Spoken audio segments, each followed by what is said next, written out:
Awesome. Hello and welcome to the Hedonistic Way at Midday show. I am Renee Main and today I'm going to introduce you to somebody who is shedding the sexual labels and identities.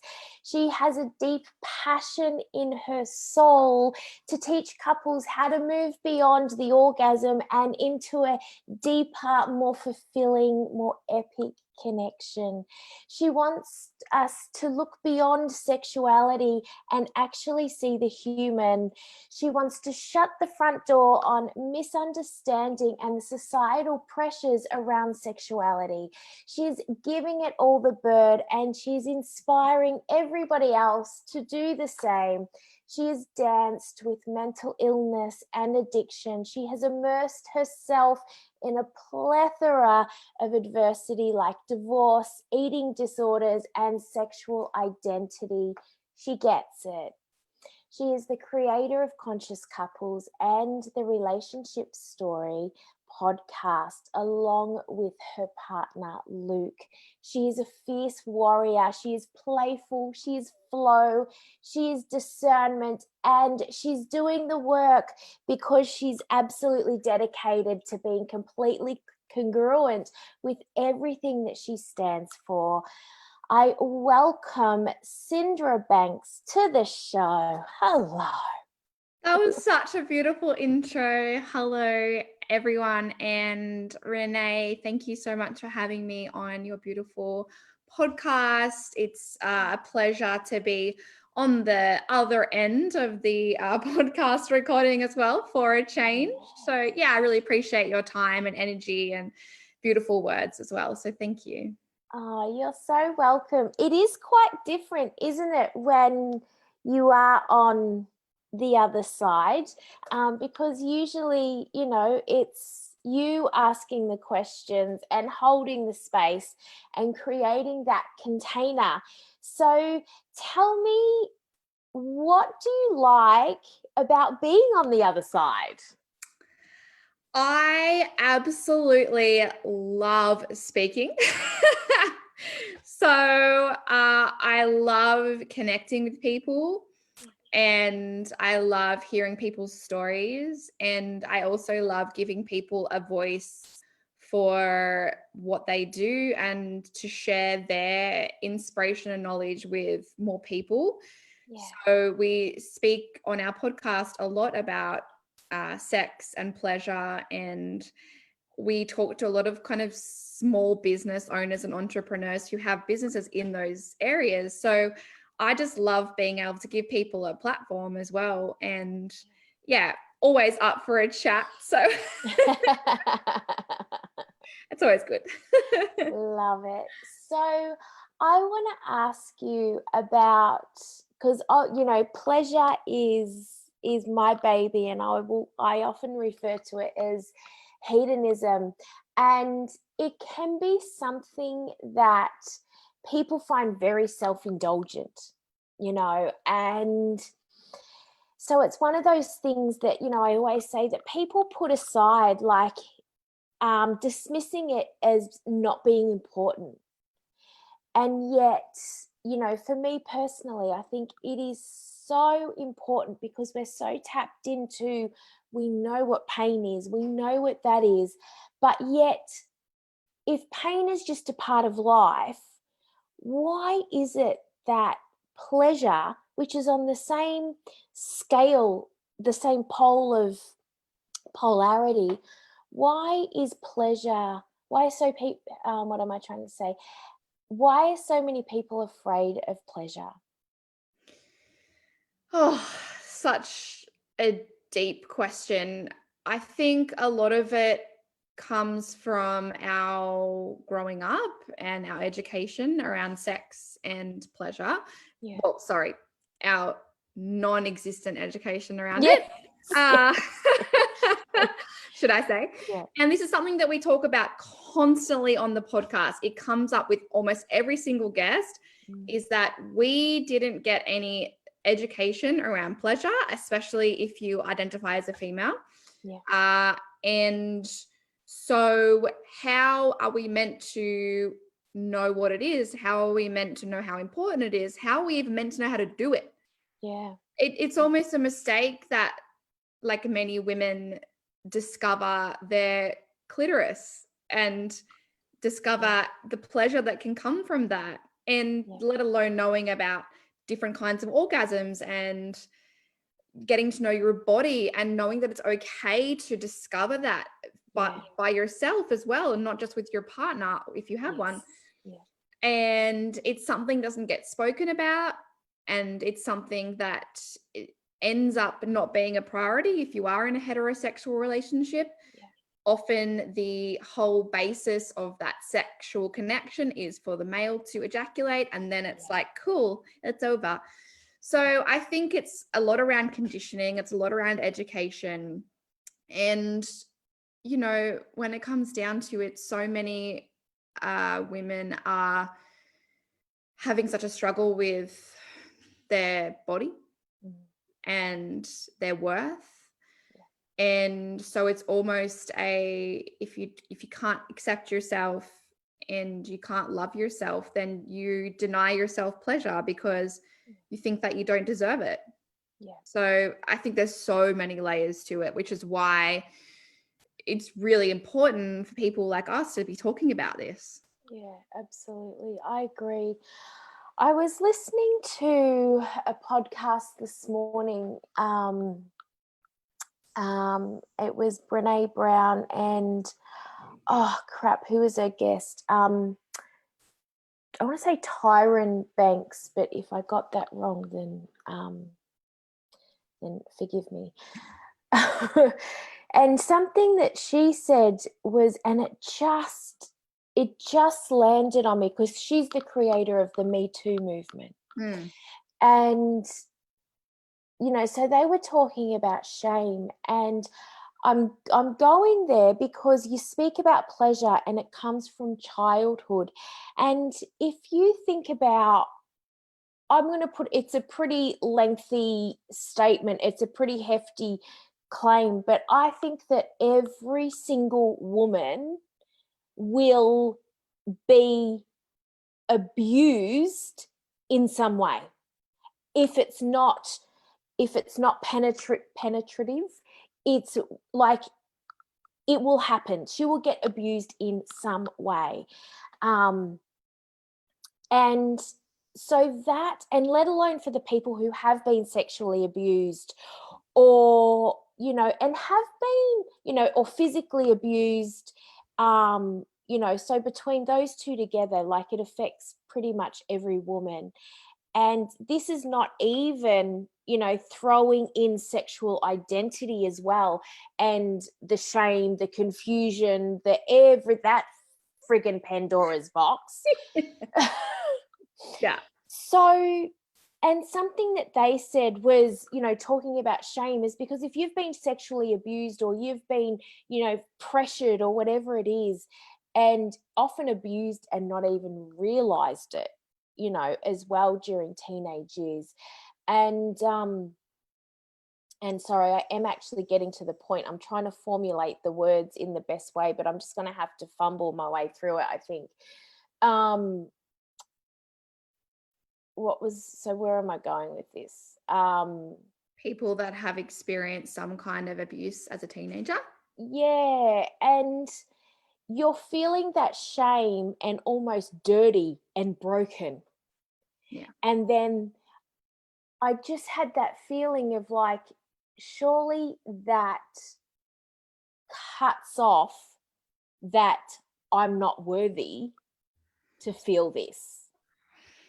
So I want to ask you about, and I'm really mindful that it is such a deep question, but let's just go there anyway. So for the people who have been abused and sexually abused, how do they begin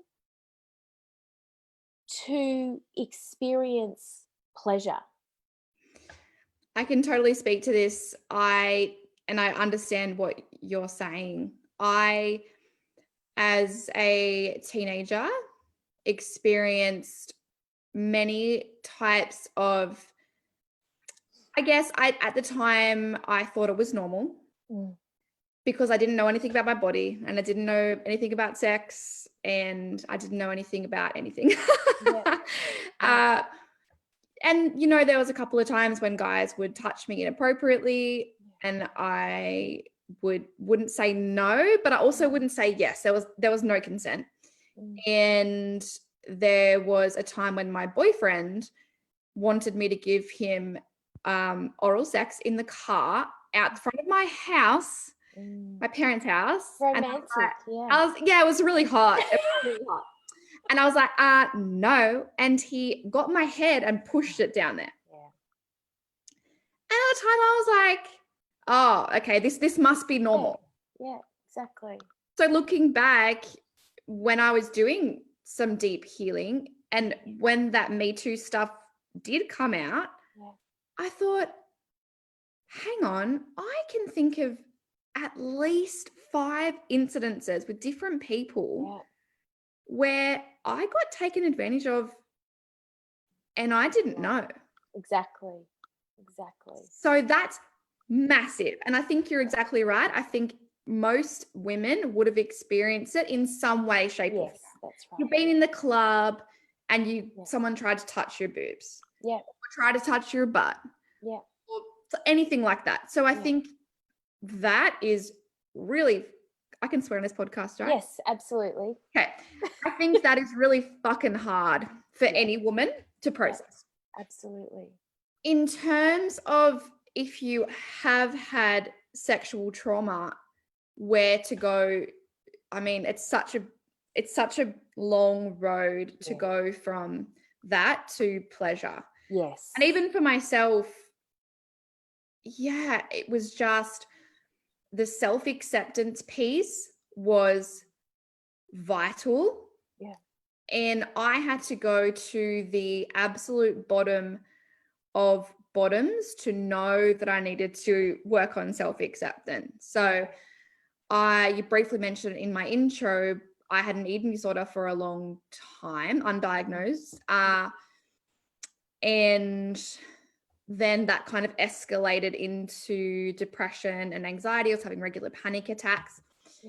So it got to the point where I thought, well, I hate myself so much.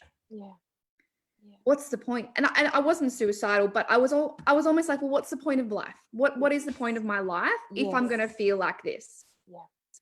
And it sucks that you have to get to that rock bottom to sometimes do anything about it. And obviously that's just my journey in this lifetime to get to that place. So from there, I had to just build myself back up. And I just want to say to anyone listening who can resonate with this, it's in no way, shape, or form an overnight journey. It is a long, fucking hard slog, but it's so worth it. I cannot emphasize that enough. You have to just take any step, like the most baby of baby steps. So for me, I just started with listening to a guided meditation that was all around self-love. And let me tell you, that did not sit well because it was like, I love myself. And I was like, no, I don't. I'm a fucking fat piece of shit. Like, I hate myself. I'm not, no. So it was really hard, but I just started with that. I started with some yoga and just really simple self-care stuff. You know, and from there, I kept at it and I kept adding things to it. And I eventually got to the place where I was like, I'm okay. And then I went through a massive relationship upheaval. And then you almost go through that whole thing again, right? It's like, oh, am I good enough though? Because I just got divorced. And it probably wasn't until I had a yoni mapping therapy session that I truly came back to my body and learned what pleasure was for me, but also to own it. But that was like a 5-year journey. Absolutely. And that's something that I wrote an article a few years ago actually about, because we often hear so much about self-love, right? And, people talk about self-love like it's this easy thing to do. And I just got so frustrated with this movement that was happening. It's just self-love. And it's like, no, it's not. Like, for me, that's like the end goal, right? Yes. Because the first one is like, okay, maybe just being self-aware, or okay, bring in some self-care. Okay, maybe I'll be a little bit self-responsible, like, so it was bringing in those pieces that eventually, and again, you're absolutely right, is that it's a friggin' journey, that and self, and one that there has no end point. No, either. gosh, I resonate, yes, so much with that. Yeah. Because it's almost, when I was at that rock bottom, I kind of started hearing about this self-love stuff. Yeah. And I was like, oh, cool. I'm just going to do that. I'm just going to go over there and do that, because this ain't working. I'm just going to go to self-love shit. But then I'm like, how am I going to go from, you can't just go from hating to loving. No. Yeah. So you have to go through all that stuff that you spoke about, the acceptance, the awareness of your thoughts. Yeah. Because it's not true. No. That's the stuff that you're saying in your head. It's not true. Yeah. That's a great place to start. Yeah, that's is right. just being aware of that. Yeah. And when I first started becoming aware of it, I became aware that 99% of what I was saying to myself was absolute shit. Yeah, absolutely. So no wonder we end up in these places where we can't even associate with our bodies. Right. Exactly. It's all just like wild up there. And it's wild, and it's a fucking free-for-all. Like, it's, if we let it. Yeah. And it's just, and again, it's just like, we're not taught this. We're not taught. It's not a part of our learning and a part of our education. And something that I want to speak of, because it just feels really, it's feeling ripe and alive in me today. And I'm assuming, I'm just trusting that it's because, you and I were coming together. And so, sexual abuse in many ways is very obvious, right? And but as we've spoken about briefly, there's a lot of abuse that happens that we are really unaware of. And something that I've been feeling within my own body today, but mindful that we're very interconnected, and that, that conscious collective. So, if I'm feeling it, then we're all kind of, there's something, rumbling in all of us. So there's a lot of abuse that happens, I'll say particularly in teenage years. If, you're at a party and you get groped, for me, I just moved to a new town, and two friends walked me home, and they were out the front of my house, and I was trying to go inside, and they wouldn't let me inside. And so they were mucking around, and it was all in jest. But I was like, no. And then Mum ended up coming out, and she's like, Renee, get inside. And she's like, and you two, fuck off. Yeah. And I was like, oh, Mum, don't embarrass me. Like, they're my friends. They weren't doing anything. And then I went, like, this was like, what am I? It's probably nearly 30 years ago. And I've gone, that's right, and that's one of the same friends. He said that he told me how I didn't know an answer in a particular class, and this new school didn't know anyone, like year 9, in my first ever science class, like sitting there, and I didn't know an answer. And anyway, so, and everyone was like whispering the answers to me, but I just heard nothing because I was just frozen. and just so embarrassed. And but this teacher just kept on going, like would not stop. Anyway, so after that, this friend went around the entire school, and this is a small country town, so went around the entire school and said, oh, the new girl, she sure is pretty, but she's not real smart. And so I've carried that throughout my whole life, but completely unaware of it.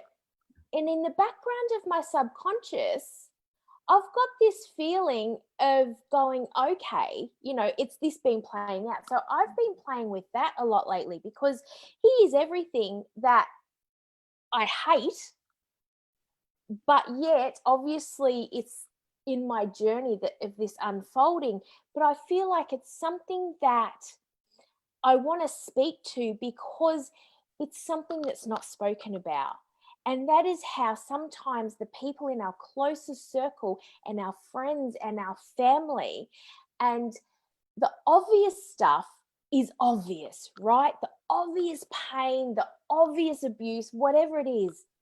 But those little subtle things that penetrate our subconscious, they're the ones that play off this show reel in our subconscious mind. So what has been your experience with that? Because I can just, I'll just let you speak to it, because, you identify as queer. You've had a massive journey with your sexual identity, addiction, mental illness. Like, I'll just hand it over to you and speak to whatever's alive in you. Yeah, I totally can relate to that. And I think many people carry stories from when they were young, growing up, things that people said to them. And I guess you have to remember that everyone was just doing the best they could at the time. So it's not about going back and finding people and blaming them and not taking self-responsibility. It's really about sending them love and, not taking that on. Yeah. But definitely I ended up with an eating disorder, and a lot of stuff was said growing up in my household. My mum is beautiful and very lean. And my sister and I didn't quite have the exact same bodies. We were lucky enough to have boobs and to have little hips and a bit more of a womanly shape, like our grandma did. And I think my mum struggled with that quite a lot. And we picked up a lot of stuff around our bodies. So by the time I finished high school, I was counting and restricting food because I didn't want to get fat. Now, you can't really see me that well on the camera, but if you go onto like my social media, you're not fat. I've got a very lean body. I have a small frame. And I'm lucky. I'm grateful. But I work. I do work. I train 6 days a week as well, and I eat really well. Because people like sometimes like, you're so lucky. And I'm like, yes, I am very lucky and grateful. I also do work on it. But though that story kept playing out in my head, the fear was I was going to get fat / I am fat, because I was comparing myself to my mother's figure. And so that played out. And to be honest, it still lurks in the shadows like any belief, even if you have worked through it. When your guard is down, when your resilience is low, those little thoughts will sometimes sneak back in. So I do still even battle with that. So I'm 30, almost 36. So that was, 20 years ago, same as what you said. And you still from time to time face that voice. That's how ingrained it gets into your head. So I've had to really work through that, especially in the last few years. And it's hard because you're like, oh, I wish someone had supported me in that time. But everyone was just doing the best they could. My parents, my family, my teachers. So I have to move forward with loving acceptance and radical acceptance that this was meant to be my journey. And here I am talking about it to you. And I've talked about it to many other people. So I know that those stories were ingrained into me. I was exposed to those for a reason. And it's a fucking hard reason. Yeah, absolutely. But it's all part of my life journey. So, but so many other things got stuck into my head at that age as well, that boys would say. Like, I remember someone in my year said about my friendship group, something about how we'd all fallen from the tree and hit the ugly branches on the way down or something. It's like, who are you to say this stuff? Yeah. So much of that gets ingrained, and I guess our work is to let go of all those stories, because they're just stories. There's stories from other people. We have stories from other people, and then we have stories that we tell ourselves, and they're sometimes intermingled. So I really think that our work is to, I guess, process those stories and let them go and move through them. Absolutely. And it's a huge task. And you know, as you said, even stuff comes up today and you go, oh, where did that come from? That's right. And then you think back and you remember some little memory or one word someone said to you and you've held on to it and carried it through. That's right. It's pretty crazy. It is. And that's, you know, and that's where I'm at is, you know, is because, you know, this is coming from people who are very conscious of their thoughts, their beliefs. We show up, we do the work, we meet our fear, you know, like we do all the things, and that's, you know, because it's never done. And that's something else that, you know, I was pondering today is, you know, just we can't coexist if we don't let each other in, you know, and be all of who we are. So tell me about, you know, you've got, you know, you're the co-creator of Conscious Couples. So how do we begin to melt that scaffolding that's around us and really begin to let each other in and allow ourselves to be fully seen and fully present, and accepting each other for who we are without all the masks of protection? I think it always comes down to self-worth with most work. So most of my clients at the moment, it's literally about self-worth and trusting themselves and building confidence to be able to have the confronting and open conversations that we need to be having on a regular basis to connect consciously to our partners if you have one. So even with the people that aren't in relationships that I work with, it's rebuilding them after their previous relationship has broken down. And it all comes back to self-worth. And I think some people are like, oh, what does that mean? I'm okay, I'm fine. It's getting to know yourself. It's getting to know what you enjoy. It's allowing yourself to have pleasure. I often give my clients self-pleasure homework. It's a terrible kind of homework. And getting to know what they enjoy, honoring their bodies, lots of self-care. Because when you feel good in your body, then you're going to show up really embodied in your relationship as well. And you will start to dissolve that outside stuff because you have to trust yourself first. And I think people in relationships forget about their self-work a lot of the time. They forget about that self piece that is actually the most important. Because if you're looking after yourself well and you're bringing that energy into the relationship, then you're already 28 steps ahead. It's when we drop off from that self-work, we lose the connection to ourselves, we lose ourselves in the relationship. That's when shit starts to hit the fan.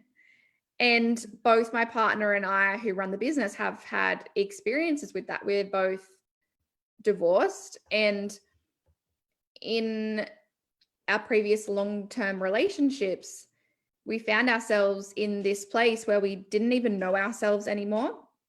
We certainly didn't respect ourselves, and we ended up just not being able to show up in the relationship the way that we wanted to. There was no conscious conversations. There was no opening up. There was no heart connection at all because we were so disconnected to ourselves. Yeah. So it's something really important to set boundaries in your relationship around looking after yourself. And I don't just mean kind of getting your nails done or getting your hair done, actually like meditation, movement, masturbation, really getting to know yourself and honoring your body. And then even like if you are single, you're doing that stuff, you're honoring your body and you're glowing. And people are going to be magnetically attracted to you because you've done and you're doing the work all the time. Yeah. And I'm just going to say a disclaimer because I think sometimes people think, okay, so your relationship must be perfect then because you do all the work. No, it's not. Just FYI. Because we're human and that's what we need to remember at the end of the day. Yeah, absolutely. Like we're human. We're all human. No one's perfect. You're not going to have the perfect relationship with yourself. Yeah. You're not going to have the perfect relationship with your partner. It's messy. Yeah, because life's messy. Exactly, that's right. And I think a big element to that, and that's, probably the pillar, the main, at the core of the hedonistic way is that life is messy, and it's how we dance with that polarity and just accept all of it and bring that in. I've been with my partner for 21 years and and it only feels like now that we're really beginning to like find our own groove in our own wholeness,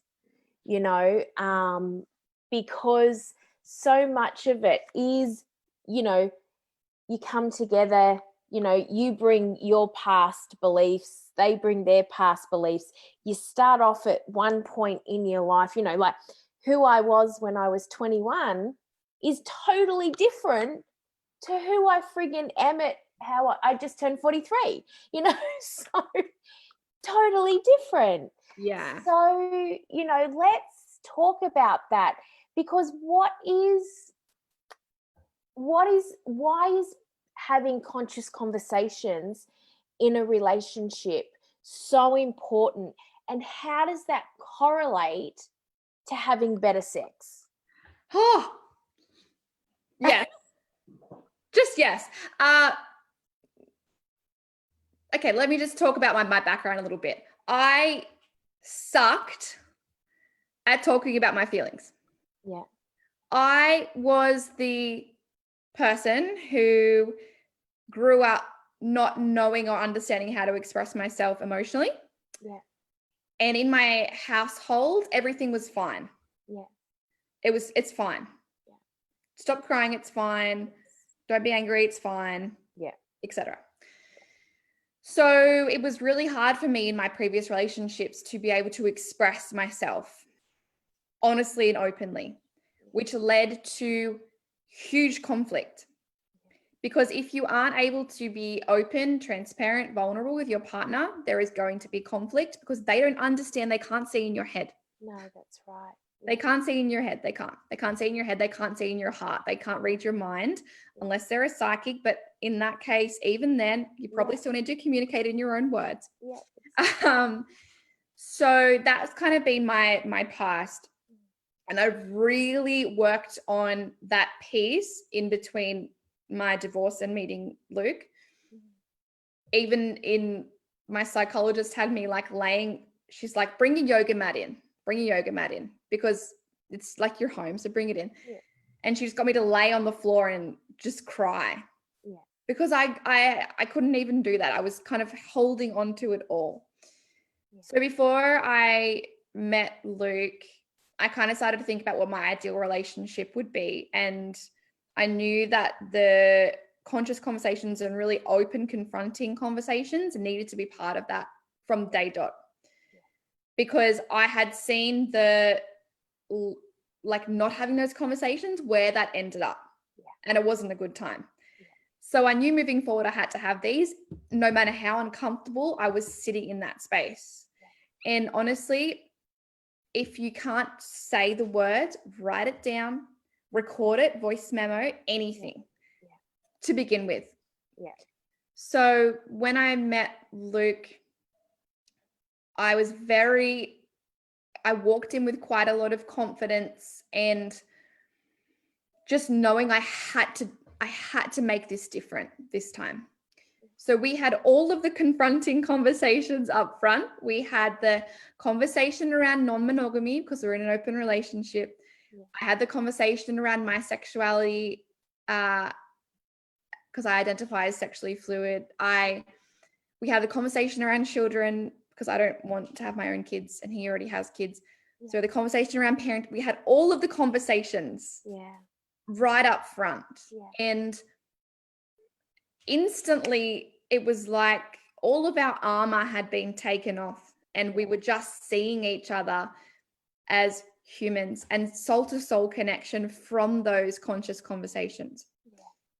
So then from those original conscious conversations, then came the very confronting conversations for me about pleasure. What do you like in the bedroom? Kinks, all of that kind of stuff. But straight off the bat, we were having mind-blowing sex. Yeah. I'm talking portal orgasms, colors, sounds, crazy shit that I'd never, ever had before. I was having vaginal orgasms. I had very rarely, if ever, had those before. Yeah. Crazy stuff. So opening yourself up like that, it's vulnerable, it's scary, but it allows your partner to see you. And if they participate in the conversation, you can see them fully. Yeah. And then it's almost like it opens up the floodgates then to have more and more and more of these conversations. Yeah. However you have them. And again, they're going to be messy. They're not going to be perfect. Yeah. Sometimes you can't find the words to say the things in those confronting conversations. Yeah. Sometimes it's emotional. Sometimes you trigger each other. They're so important though to get to the depth of your connection. Yeah. And you have to keep having them as well. Yeah. Constantly. It's, I think it's, I don't know about you, but I find the relationship probably the hardest thing that, you constantly have to show up to it. You constantly, it takes effort and it takes a huge amount of vulnerability to show up and allow yourself, to be seen and, and just, gosh, there's so many things that's floating about me, right now, but I'm just trying to, let me just hone that into where I want to go with that. I'm feeling a lot of surface level, kind of come up, but I really want to dig a little bit deeper than that because, and I think that's it, is when we dig deeper, that surface stuff just kind of blows away anyway. you know, but we 100%. get so distracted with the surface stuff. Yeah. And I think that that's, that's what you're talking about as well, and how that correlates to sex, is because your willingness to go deep in anything, all the surface trivial stuff just melts away, but it just amplifies you energetically, and you come together in more of a sacred union. Yeah. So let me ask you about, there's a couple of things, but let me ask you about gender fluid. You've said that you're not gender fluid, sorry, you're sexually fluid. What does that mean? And because this is why and I don't know whether I told you this when we were talking, but that's the one thing that made me reach out to you, because I seen one post that you spoke about sexual identity, and how you spoke about teenagers, and you spoke about that, and you really wanted everyone to open up this conversation, because I believe that we are at a turning point in this conversation, where I know when I was in school, it was, like, yep, we heard about lesbian, and which that was pretty much the term then. And especially from a country town, so like a small country town. So, it was, yep, okay, you might be gay, or you might be a lesbian, or whatever, whatever that was back then. But it was rare, and it was the minority. But there were definitely, like, I had gay friends that were still very much in the closet. But now it's totally different. And I've had this conversation with my daughters, because a lot of people are talking about sexuality, and it's very cool to be bisexual. And I've spoken to my children about, your sexuality isn't on trend, but I want to teach them to be open in that. And because my daughter, I don't want to share, because that's not my story, to tell, but just to open up her eyes to what's right for her. And another guest on the show, Vanessa O'Brien, she spoke about being bi-curious. And and she was 35 and discovered that she was bi-curious. So let's talk about labels, and what would you say to what's been your experience, but also what would you say to teenagers today who who are open, and it's a very new conversation? What do you say as a parent? How do you guide? Because we didn't go through this when we were young. So so what have you got to say about that? Well, I have two bonus kids. They're 6, twins, and we always just tell them, just be you. Yeah. And you can like whoever you want. Yeah. Yeah. That's in its simple term. Yeah. I was just saying, even though I went to a performing arts high school, there was a few gay men, but not really women. It wasn't really spoken about. Yeah. From an early age, I always had an interest in women, but I never pursued it. I guess there was just no way to pursue it, if that makes sense. It just kind of never came about. And so when I started really having feelings for women, it was very confronting. Yeah. Really confronting, because I didn't know how to approach it. I didn't know if that meant I was a lesbian, because I had been with men, and it was really confusing. Yeah. When I started seeing a woman for the first time in my early 20s, there was a lot of pressure to identify myself as a lesbian. Yeah. Because people wanted to know, well, what are you now? Are you a lesbian? Yeah. Are you lesbian? And I never resonated with that. It just never felt right to me, because I was still attracted to guys. Yep. Yeah. And then so I kind of adapted because there was nothing else at the time. This was quite a few years ago. But that never really felt right either, because I don't really see people as gender. I just see people. Yeah. And I am just attracted to people. It doesn't matter who they are, what they are. And so when I got married to a woman, or then people assume, right? Like you're a lesbian because you're married to a woman, and then I'd be like, but I'm not. Yeah. Like I'm bi. So being in a same-sex relationship, but being sexually fluid is really fucking hard because there's no visibility. So you're actually just not seen at all. So that was tough. But now I'm in the reverse situation where I'm married to a man and people see me as totally straight now. Yes. Yeah. And I just never identified with anything. And I started thinking about it. I started pondering, like, what am I then? And even after my last marriage broke down, I was like, well, who am I going to go out with now? Like, I've like got all the options in the world. This is amazing. And I don't know where sexually fluid came from, but it just feels right for me. Yeah. The queer community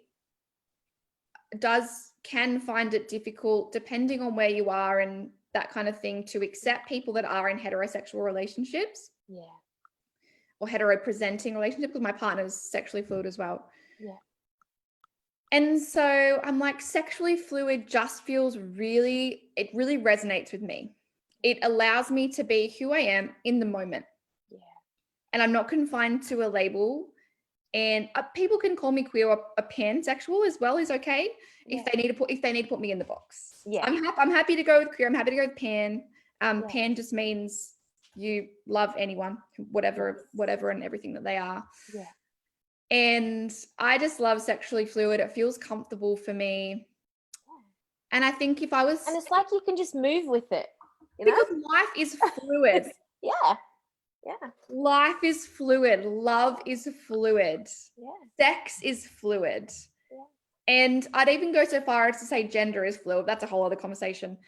But for me, that they're not. For me, well, yeah, it is one and the same. It's very really interconnected, and that's I think it is very much the same. And I think thing. just life, go with what feels right for you. That honestly, as if someone had said to me as a teenage woman, Cindra, just go with what feels right for you in the moment.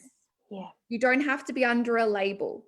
Yeah. In fact, I'd be like, don't label yourself at all. Yes. No, I'm the same. Just don't be so quick to label yourself. Don't label. Yeah. What if you're feeling... Yeah, no, that's me. I'm just take your labels off. Don't be so quick to label yourself. Like, just enjoy being fluid. Enjoy that wave.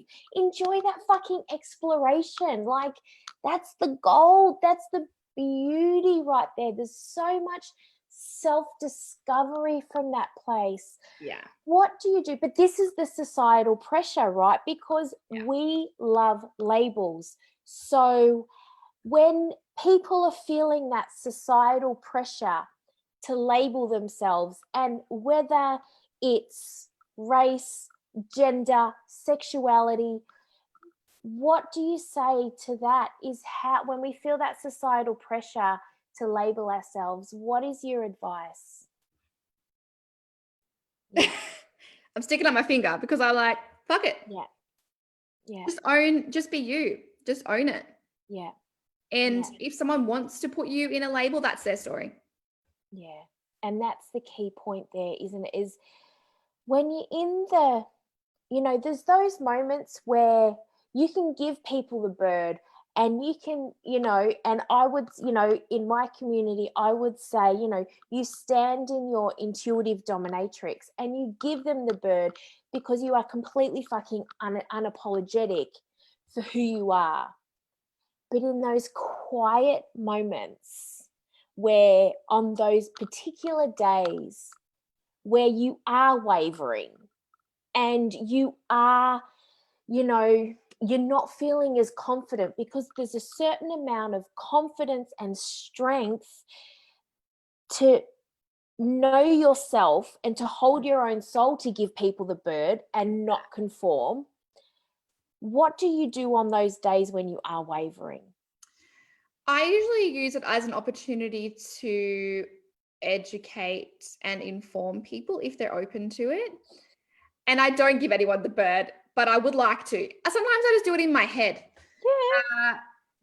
I think it's a really nice opportunity to talk about it if the person's open. And you can start that conversation by saying, if they're like, well, you know, aren't you bi, aren't you blah, aren't you whatever, like you got to tell us. And I would start that conversation by saying, I'm happy to answer the question and explain to you about my identity and why I've chosen it. Yeah. But that it's a quite a long story, about 5 minutes. Are you actually interested in knowing? And then if then they can say yes or no. And then if they say no, and then you just say to them, look, you can put me in whatever box that you like. Yes. Yeah, that's it. And I'm happy because I'm happy. Yeah. I don't mind. Like, it doesn't, I know what I am. And if people need to put me in the box, then that's okay. Yeah. I know the truth and I know my truth. And if they don't understand, if they don't want to understand, that's their journey, you know. And that's empathy and compassion right there, isn't it? And I've been thinking about that a lot this morning. I've been thinking a lot this morning, as you can, I really have, like, it was all just. Yeah. And that's what I was thinking about that. I was thinking about, because it's such a potent time right now, and so, we can be in rage and we can be in anger and we can retaliate and react, which is really tantalizing sometimes. Definitely. But there's a point where, you go to where you go, no, I can't react. I just need to be fierce, as, Alicia Halpin said a couple of weeks ago, is that I need to be fierce from the back line. Yes. And hold that. And that's where that being open to, I was going to say co-create, but to coexist, we need to be open to each other's, privacy. And some people aren't. Yeah, definitely. And that's okay. And that's okay. And remembering that that's okay, that's not your journey. That's just them where they're at. And, if we can just remember that part, that it's actually not ours to own. Yeah. It's hard sometimes. Oh, easier said than done, right? Easier said than done. Absolutely. There was something that I wanted to pick up on before that's calling me, and I'm aware that we need to wrap up, but there was something in the that's right. Okay. Another thing. I love the universal laws. I love the mutable universal laws. And so I'm playing with the law of polarity and the law of gender and the law of truth, and how we can have mutually exclusive ideas and beliefs and even facts, and yet they're completely parallel and sometimes contradicting to each other. Which brings me to, actually, no, it's not really the law. Well, it is the law of gender, but it's not. I'll just spit it out. So we have a man and a woman, and we have feminine and masculine. How do we get beyond this feeling of men understanding that femininity is very different to being a woman? How do we get women who are very much fierce, I'll use the term, a feminist, who are very anti-masculine, and how they're the exact same thing, so they're fighting fire with fire? How do we begin to move into this sacred union between our feminine and masculine and man and woman? Ooh. Yeah, I know, big one. I don't know if I'm the right person to talk about this. Let me talk about it in terms of my relationship, because that's what I can relate to. Yes, and that's what come to mind. So that's why I felt to ask you. Great. Because you guys is like, you're both sexually fluid. So well, I shouldn't say has to. I'm assuming there's an element where you have a really healthy relationship with your feminine and masculine. Yeah, like 100%. in Luke and in you. Yeah, definitely.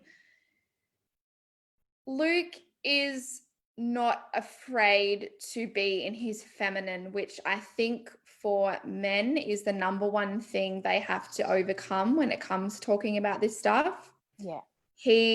And they don't have to do this, but he Yeah. loves getting his nails painted. Yeah.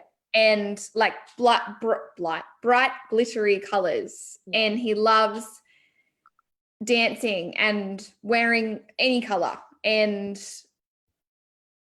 he's soft. He could be soft. Yeah. And I think that has come about for him because he has went through an addiction, a whole addiction and recovery process quite a while ago, but that was a big journey for him. And in that journey, like my journey, he shed a lot of shit. Yeah. And got to the base level of who he was and had to rebuild himself. And through that, I think he really just worked on accepting and being the real deal. Yeah. And owning that. Yeah. And that just comes from a lot of work, self-acceptance, like we spoke about before, and self-worth stuff. Yeah. So he's able to stand in his feminine and really own that and cry and show emotion. Yeah.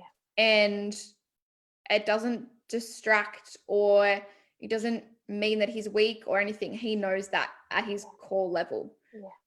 And I guess same for me to be able to stand in my masculine. And again, many women are afraid of that, or they're too much in their masculine from being too busy and trying to do all the things all the time. As you know, I'm sure you've spoken about that before in the podcast. Yeah. So again, for me, it was probably just about, it's almost like for women, we have to soften into our feminine more, yeah. And for me, it was letting go of those barriers and taking down my walls and taking off the armor. And that's the same for men, taking off the armor that we put on to go out there into the world, because it's a scary place. Yeah, absolutely. And to be able to take that off and just stand in the true essence of your soul, because if you are in the true essence of your soul, you are masculine and feminine and all the things. Exactly. But that is really hard to do because we have to become really vulnerable and really accept ourselves on a base level. And I'm so grateful that I have a partner who came to me already with that balance. And that's a beautiful gift that I feel like I had deserved in this lifetime. Absolutely. And I know that many women don't have that. And it's really difficult and challenging because you can't make them do work on themselves. You can only do work on yourself and hope that inspires them to do the same. Yeah, that's right. And that's, and for them, say for men to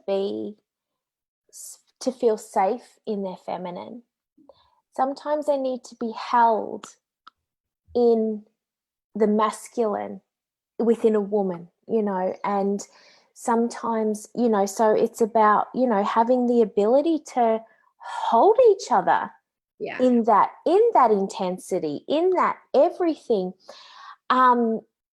When Luke is crying or is messy, or if he's totally against the grain of what we deem as a man, and so men don't do this, men don't cry, men don't wear these colors, this.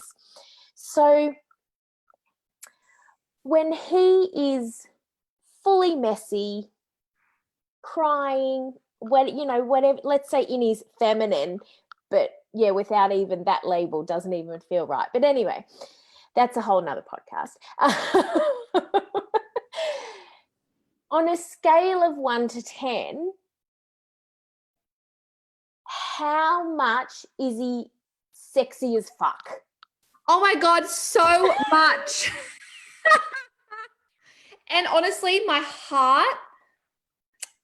heart expands. Yeah.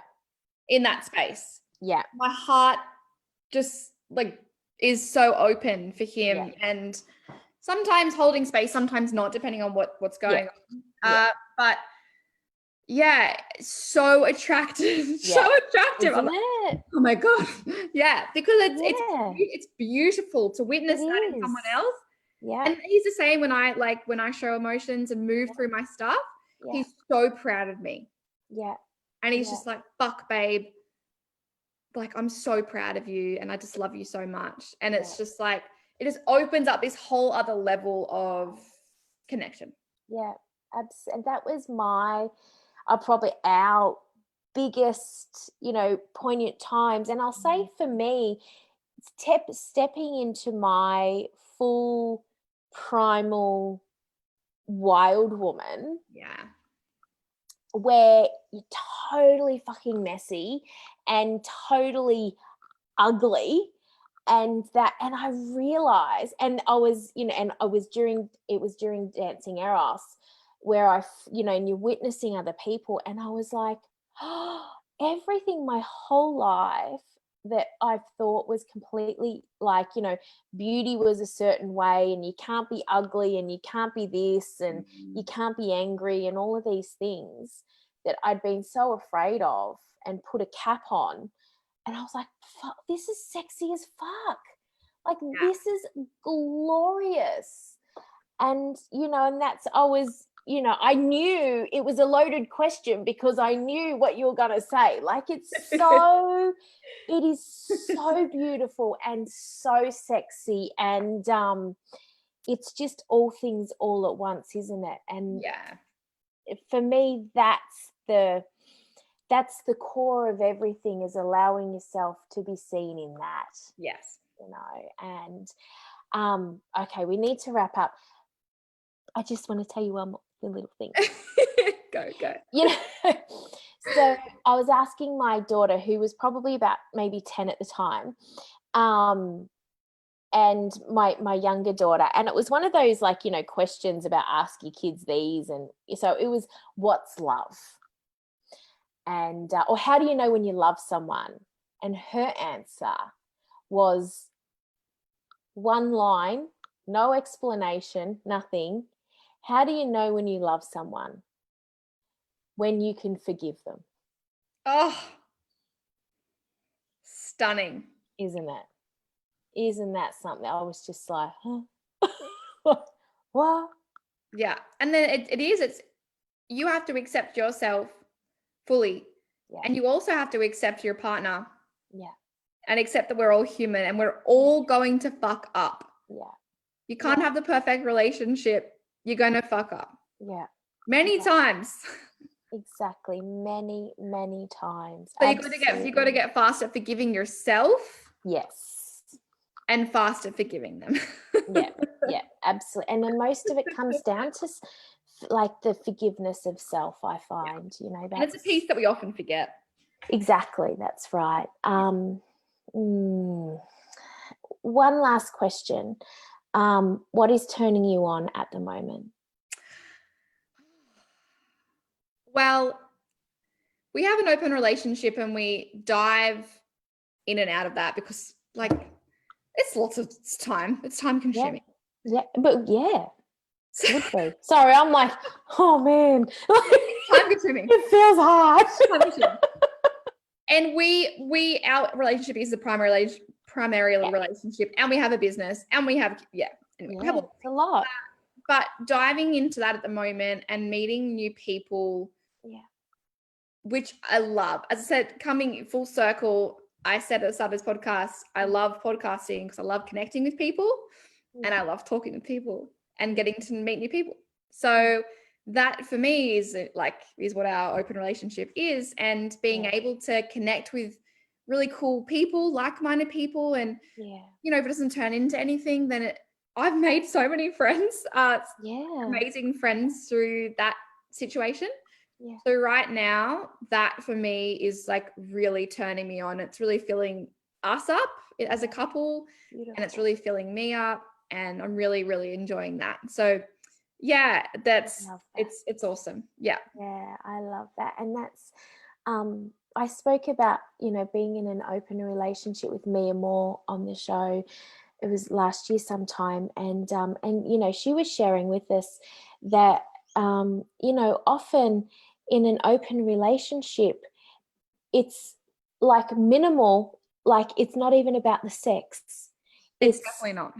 it's the exchange, and you'll have an exchange that takes place that most times isn't even sexual. Yes. And that's, and trusting that. And that's, so, which was really beautiful. Thank you so much for being on the show. It's been such a beautiful conversation. It's been such a fluid conversation. I've loved it. I've absolutely loved it. Thank you so much for having me. It's been amazing. And thanks to everyone who may be watching now or tuning in later. Yeah, it's awesome to share. Like, I just love sharing this stuff, and it was a beautiful conversation. So thank you. Oh, pleasure. It's, tapping on, you do such important work, and I feel like it's this space that is so potent right now, and in the work that you're doing, bringing to life these conversations that are really important, for us to, I know as a parent, because there's a generation that's coming that we're very uneducated. To parent this and have in a conscious way, and that's a big part of the work that that you're doing. So thank you so much for creating the space and the airtime to have these beautiful conversations, and we can just fumble through it all together. Thank you so much. Thank you to everybody for tuning in, and I will see you next week. Bye, everybody.